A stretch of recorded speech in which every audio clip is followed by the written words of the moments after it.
दोस्तों, मैं फिर से आपके बीच में हाज़िर हूँ कुछ नए टिप्स एंड ट्रिक्स के साथ, जो कि गर्मियों में आपको बहुत ही आराम देंगे और खाने का स्वाद बढ़ाएंगे। इस तपती गर्मी में ये टिप्स आपके बहुत ही काम आएंगे और काम को झटपट करने में आपकी मदद करेंगे। तो चलिए देर नहीं करते हैं, शुरू करते हैं अपना वीडियो। दोस्तों, मैं निधि अपने channel be productive with me में आपका एक बार फिर से स्वागत करती हूँ और आपसे उम्मीद करती हूँ कि आप भी मेरे चैनल को सब्सक्राइब करके और बेल आइकन को प्रेस करके मेरे फैमिली का हिस्सा बनेंगे। दोस्तों, मैं अपने चैनल पे होम ऑर्गेनाइजेशन से रिलेटेड वीडियोस डालती रहती हूँ, तो इसको आप भी इंजॉय कीजिए।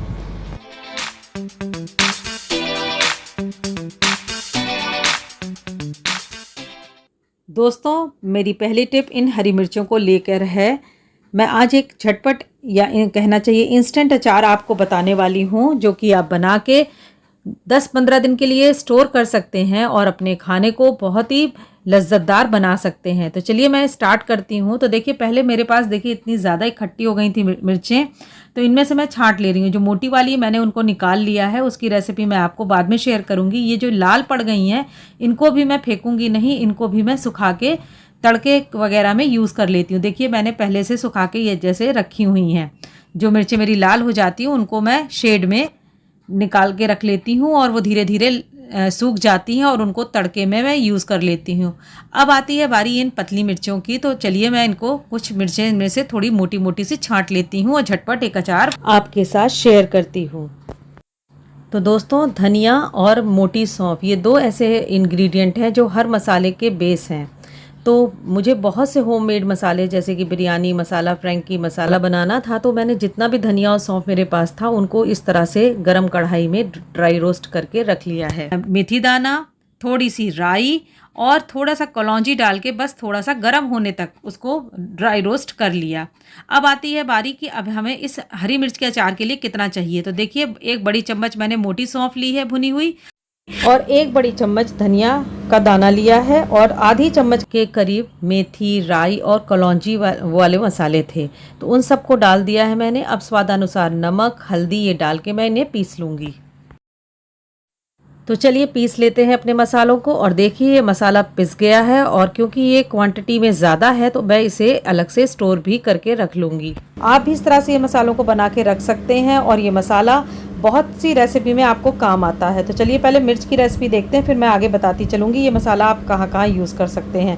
तो मिर्ची के डंठल मैंने अलग कर दिए हैं, और आप देखिए दो तरह से इसको कट कर सकते हैं। एक लंबे चीरा लगा के इसमें मसाला भर सकते हैं अगर आपके पास समय है। अगर समय नहीं है, मिर्चों के छोटे छोटे टुकड़े सिजर्स की हेल्प से कर लीजिए। और देखिए, ये दो दो तीन तीन करके झटपट से ये मिर्चों के टुकड़े हो जाएंगे।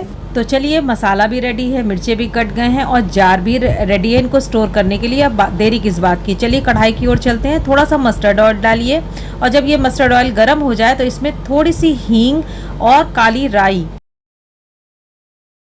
वो डालिए।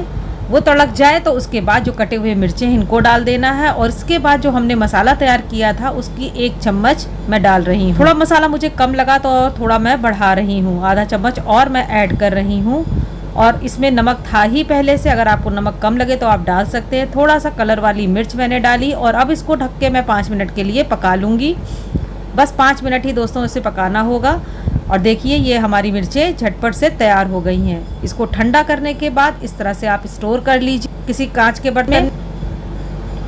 और जो अब इसके बाद जो डलना है वो सीक्रेट इंग्रेडिएंट डालने के बाद इस मिर्च का स्वाद और भी बढ़ जाएगा। तो देखिए, अब मैं इसमें आधा नींबू का रस निचोड़ के डाल दूंगी, और लीजिए, आपका ये झटपट हरी मिर्चों का अचार रेडी है। और ये गर्मी के खाने जब हमें अच्छे नहीं लगते हैं, आप इस मिर्च के साथ दाल चावल खाइए या रोटी खाइए, आपका खाने का स्वाद बढ़ जाएगा। आप 2 की जगह 4 रोटी दोस्तों खा जाएंगे, यकीन मानिए। इसलिए इसको बनाइएगा ज़रूर और कमेंट करके बताइएगा कि आपको ये मेरी रेसिपी कैसी लगी। इस मसाले को आप भिंडी में, करेले में भी डाल के इसका लुत्फ़ उठा सकते हैं। अगली टिप ये मेरी पुदीने से रिलेटेड है। पुदीना गर्मियों में ही मिलता है और इतना नाजुक होता है कि इसको स्टोर करना बहुत ही मुश्किल हुआ जाता है, जल्दी से काला पड़ने लग जाता है। लेकिन इसकी तासीर बहुत ठंडी होती है और बहुत ही उपयोगी होता है, इसलिए हमें इसको यूज़ करना चाहिए। तो देखिए दोस्तों, पत्तियों को आपको छांटने की ज़रूरत नहीं है। बस करना क्या है, जो पत्तियाँ काली पड़ गई उनको निकाल दीजिए, और पुदीने को अच्छे से वॉश करने के बाद उसको कपड़े से सुखा के आप एक ऐसी जगह पे रख दीजिए जहाँ शेड हो रख दीजिए। आजकल इतनी गर्मी है कि ये अच्छे से इस तरह से बिल्कुल सूख जाता है और उसको फिर आप हाथ की हेल्प से बिल्कुल इस तरह से जैसे मैं रगड़ रही हूँ, आप रगड़ रगड़ के उसको निकाल लीजिए। देखिए इसकी जो डंडियाँ हैं इनको भी फेंकने की ज़रूरत नहीं है। आप चाहें तो मिक्सर ग्राइंडर में भी इसको पीस सकते हैं, तो ये भी पिस जाएंगी अच्छे से, लेकिन मैं हाथ से ही दोस्तों कर रही हूँ, मिक्सर ग्राइंडर का बिल्कुल यूज़ नहीं करूँगी और उसके बावजूद इसका एक भी अंश फेंका नहीं जाएगा। तो ये जो डंडियाँ जो निकली हैं इसको भी फेंकने की ज़रूरत नहीं है। आप इसको चाय की पत्ती के डब्बे में डाल दीजिए। जब भी चाय आप बनाएंगे आपको पुदीने वाली चाय का फ्लेवर मिलेगा। और ये जो पुदीने की पत्तियां झड़ के आ गई हैं, अगर आपको इसको बारीक पाउडर इसका चाहिए तो आप करिए क्या कि एक छलनी लीजिए और उसकी हेल्प से उसमें अच्छे से इसको रगड़ के निकाल लीजिए, तो आपको बिल्कुल बारीक पुदीने का पाउडर मिल जाएगा। और दोस्तों जब ऑफ सीज़न होता है और पुदीना नहीं मिलता है हमें, तो हम पुदीने का मज़ा ले सकेंगे। तो अगर दोस्तों आपको मेरी ये टिप अच्छी लगी हो तो एक लाइक तो बनता है।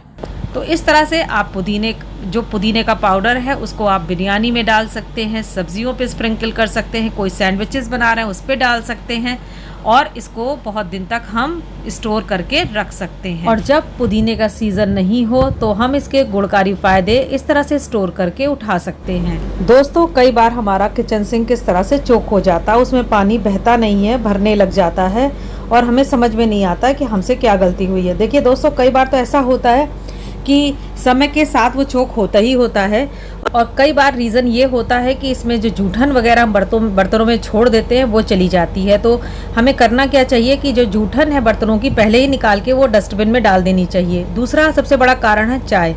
जब हम चाय का बर्तन इस तरह से चाय की पत्ती के साथ उसमें सिंक में रख देते हैं तो चाय की पत्ती भी हमारी नालियों को चोक करती है।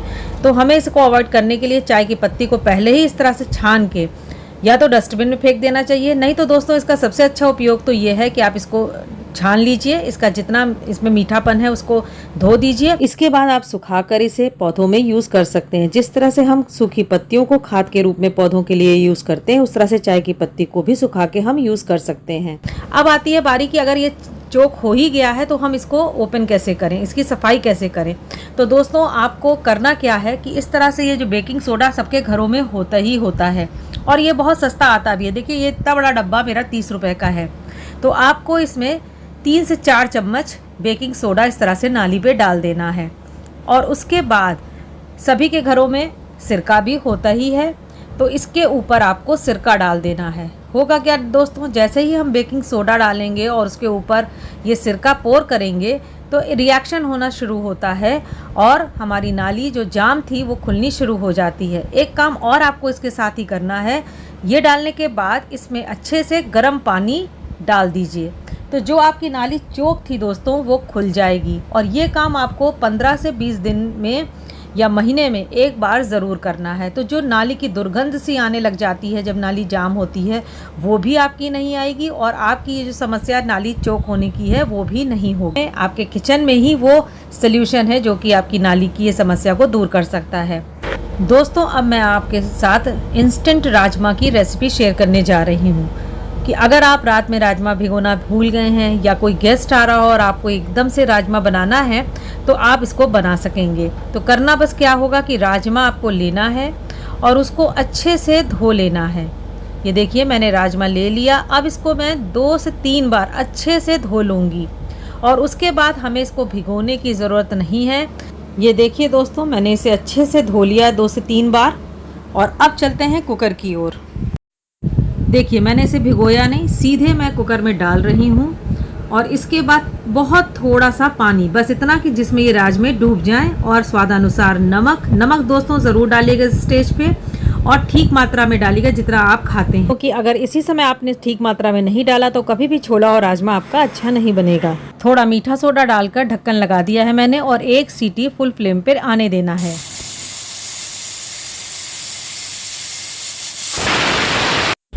एक सीटी के बाद गैस बंद कर देनी है और ठंडा होने पर ढक्कन खोलना है। तो देखिए 1 सीटी के बाद कुकर ठंडा होने पर मैंने ये ढक्कन खोला है और देखिए कितना थोड़ा पानी मैंने डाला था और देखिए राजमा भी अभी पूरी तरह से गला नहीं है, इसकी जो स्किन है वो थोड़ी झुरझुरी सी हो गई है।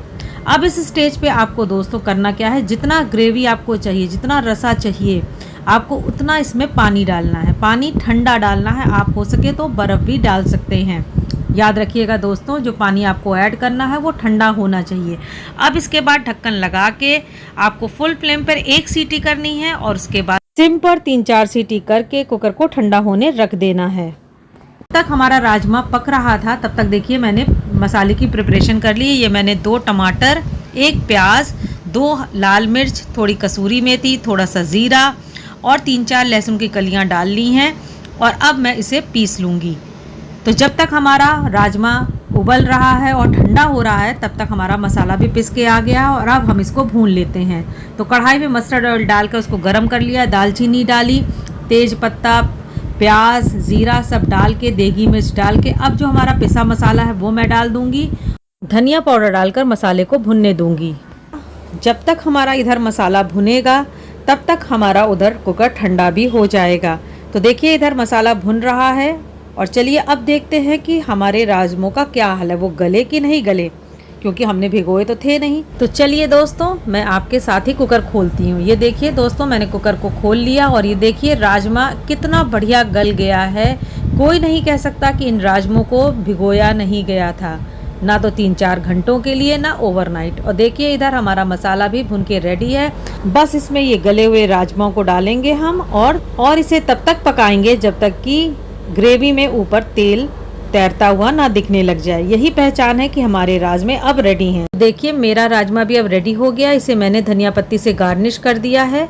तो अब कोई टेंशन नहीं, चाहे गेस्ट बिना बताए आ जाएं या राजमा हम भिगोना भूल जाएं, राजमा हम इंस्टेंट बना लेंगे। तो दोस्तों अगर आपको मेरे टिप्स अच्छे लगे हों तो मेरे वीडियो को लाइक कीजिएगा, शेयर कीजिएगा फैमिली फ्रेंड्स में और मेरे चैनल को भी सब्सक्राइब कीजिएगा और कमेंट करके ज़रूर बताइएगा कि आपको कौन सी टिप्स सबसे ज़्यादा अच्छी लगी। फिर मिलेंगे दोस्तों, तब तक के लिए राधे राधे।